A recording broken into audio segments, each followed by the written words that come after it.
Solution লাইনের পক্ষ থেকে আপনাদেরকে স্বাগতম। অ্যাপ ছাড়া কীভাবে ডুয়েল অ্যাপ ব্যবহার করবেন সেটা দেখানো হবে। প্রথমে আপনার ফোনের সেটিংসে যেতে হবে। ওখান থেকে অ্যাপস অপশনে যেতে হবে। ডুয়েল অ্যাপস একটা অপশন রয়েছে, ওখানে ক্লিক করতে হবে।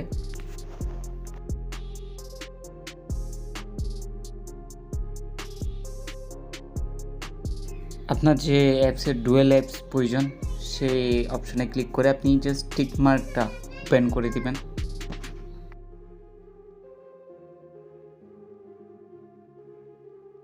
এরকম টিপস এবং ট্রিকের ভিডিও পেতে আমাদের চ্যানেলকে সাবস্ক্রাইব করে রাখতে পারেন।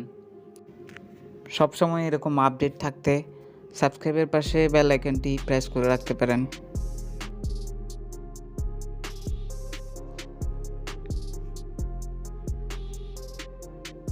আমার স্ক্রিনে অলরেডি 2টা হোয়াটসঅ্যাপ শো করতেছে, আমি 2টা হোয়াটসঅ্যাপেই ক্লিক করেছিলাম।